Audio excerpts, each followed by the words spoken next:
Gilson Daniel, prefeito de Viana e presidente da Associação dos Municípios Capixabas, é o entrevistado dessa agenda maior. Ele fala do cenário político e da situação dos municípios. Veja a entrevista. Gilson Daniel, prefeito de Viana e presidente da Amunis. Nós vamos conversar o nosso bate-papo com o Fundo das Desigualdades, de Amparo às Desigualdades Regionais, né? Que foi extinto e os municípios tiveram uma baixa na sua arrecadação, né? Quais são as novidades em torno disso, inclusive com o Fundo Cidades, que o governador Renato Casagrande já se comprometeu com você a retornar com o Fundo Cidades? Bem, o Fundo de Combate às Desigualdades Regionais era um fundo que foi criado para auxiliar os municípios mais pobres do Espírito Santo, os que têm a menor renda per capita. E ao longo dos anos, esses municípios vêm recebendo esse recurso, que é recurso do royalties. O município de Vila Velha entrou na justiça e tinha uma ação também de uma DIN de inconstitucionalidade com relação a essa legislação. E essa DIN caiu no final do ano passado. Fez com que o Estado tivesse que mandar um novo projeto para a Assembleia e acabar com o Fundo de Combate às Desigualdades Regionais. O percentual que o Estado transferia aos municípios era 30%, de 30%. Com a decisão da DIN, passou a ser 25%, mas para os 78 municípios. Porque o Fundo de Combate às Desigualdades Regionais, 10 municípios eram excluídos deles, um dos municípios do Vila Velha, que até entrou na Justiça. Com isso, com a questão da legislação não vigente mais, porque não tinha como o Estado passar 30% e mais 25% dos royalties, os municípios teriam aí uma perda muito grande de recursos, algo em torno desse ano de 72 milhões de reais. E os municípios mais pobres, com a renda per capita menor do Estado.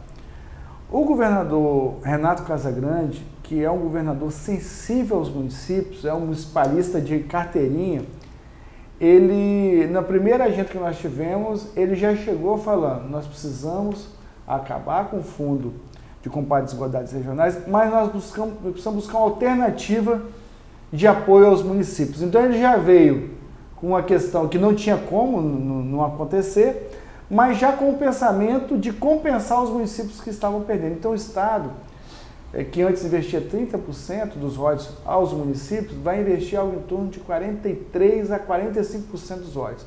Então o governador foi muito sensível aos municípios e vai compensar os municípios através do Fundo Cidades, num volume de recursos algo em torno de 72 milhões de reais repassado a esses 67 municípios agora, né?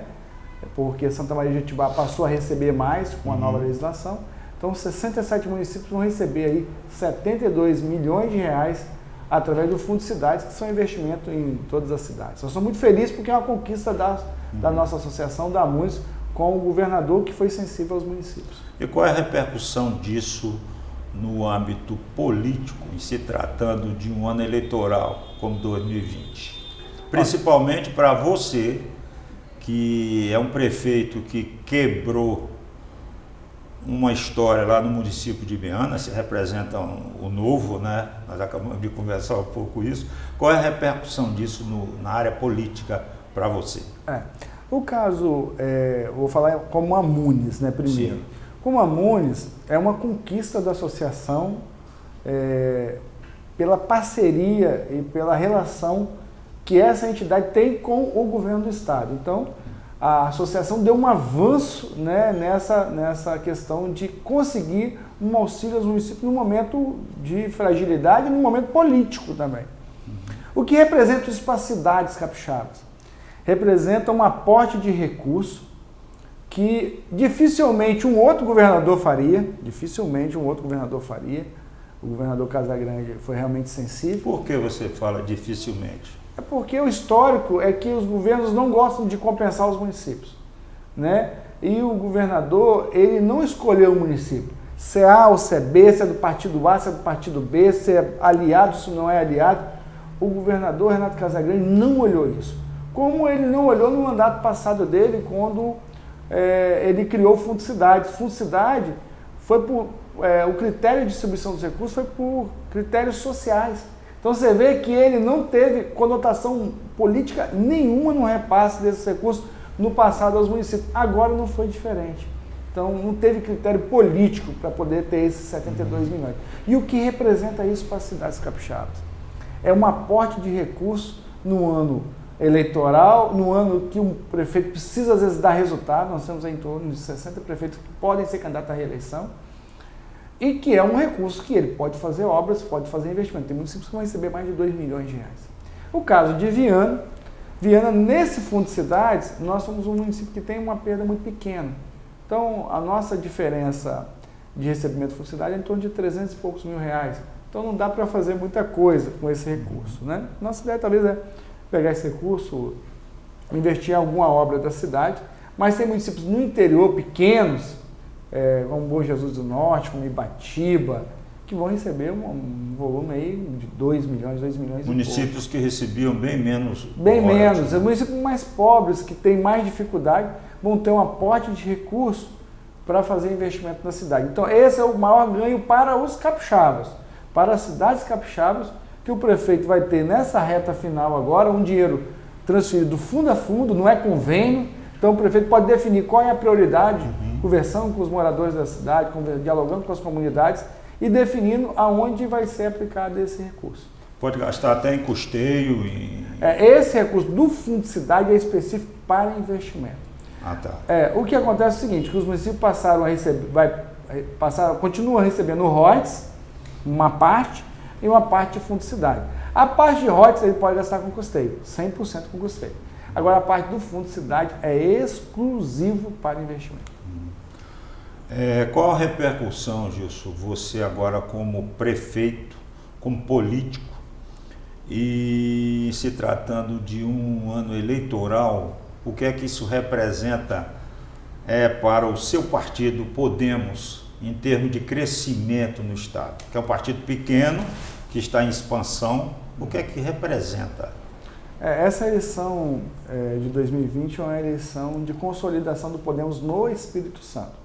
Porque o Podemos a nível nacional, ele está a cada dia crescendo mais. Nós somos a segunda maior bancada do Senado Federal, vamos ser a primeira bancada do Senado Federal. Nós temos 14 deputados federais, então é um partido hoje que tem um grupo grande de parlamentares que defendem a ética, que defendem a responsabilidade com o recurso público e que são referências hoje para o Brasil. No Espírito Santo, a nossa intenção como é a primeira eleição real, que é sobre a minha coordenação, o partido, nós acreditamos que nós vamos ter candidatura nas diversas cidades do Espírito Santo e o Podemos sai muito grande na eleição de 2020. Nós temos uma parceria grande com o governador Casagrande, tem nos ajudado muito também nesse crescimento do Podemos, mas nós temos trabalhado cidade a cidade para que a gente possa, no resultado das eleições de 2020, ter prefeitos em diversas cidades, ter vereadores, vice-prefeitos, e eu acredito muito que o ano 2020 é um ano de muito crescimento do partido. Junto à reeleição do governador Renato Casagrande. A reeleição de Casagrande é em 22, o partido está alinhado com o governador, né, o Podemos, a estrutura do Podemos nos municípios, todos já sabem que o nosso alinhamento é com o governo do estado, nós estamos alinhados com o governador. A eleição municipal abre a porteira para 2022, né, gente? É verdade. E nós estamos trabalhando isso, a gente sempre conversa com os pré-candidatos a prefeito nas cidades, porque o nosso alinhamento no estado é um alinhamento nesse movimento político que o Espírito Santo está vivendo, que é um movimento muito bom, né? Um governador que auxilia as cidades, um governador que dá a mão aos prefeitos e às prefeituras e às cidades no momento que ela precisa, um governador que tem gestão fiscal um governador que cria um fundo soberano, que é uma referência para o Brasil. É nessa linha que o Podemos tem conduzido e nós também temos feito aí durante o nosso mandato de prefeito e aqui mandato também na mão. Para a gente encerrar, você colocou lá em Viana, o Brasil passa por aqui. E de fato o Brasil passa ali naquele entroncamento, né? E qual é o resultado ali da sua gestão, rapidamente, para a gente encerrar? A gente tem resultados na cidade de Viana em todas as áreas. Mas como você falou do Brasil Passa Aqui, da viaduto, nós temos um desenvolvimento da cidade que é algo que a cidade nunca imaginava que poderia acontecer. A cidade de Viana hoje é a primeira em estoque de emprego, a que mais cresceu em emprego. É uma cidade que vive um desenvolvimento gigantesco. Aonde você passa em Viana, você vê uma obra, um galpão, uma terraplanagem, ou uma obra particular, uma obra pública. Então a cidade vive um momento de desenvolvimento e crescimento nunca se pensado na sua história, nunca se visto também na sua história. E a cidade tem crescido a cada vez mais, a cidade tem uma organização administrativa, a cidade está planejada para o seu futuro. Os próximos anos da cidade vão ser muito prósperos, porque nós planejamos, nós temos os planos que a cidade precisa para crescer. A cidade tem o plano de mobilidade urbana, o plano de saneamento básico, o plano de resíduos sólidos, o plano de regularização fundiária, o plano de habitação. O PDM é o mais atualizado da região metropolitana, o plano de redução de risco, o plano de desenvolvimento rural. Os planos que uma cidade precisa para estar organizada, pensando no seu futuro, a cidade de Viana tem. Então ela está organizada, vou entregar uma prefeitura sem dever nada a ninguém, com recurso em caixa, uma cidade arrumada, com todas as escolas reformadas, com todas as unidades de saúde reformadas. O que o próximo prefeito de Viana vai ter que fazer é cuidar da cidade, cuidar do povo da cidade. Gilson, muito obrigado, hein? Eu que agradeço a oportunidade de estar falando com o Século Diário e falando um pouquinho daquilo que nós estamos vivendo nesse momento aí de 2020. Você que nos assiste, até a próxima.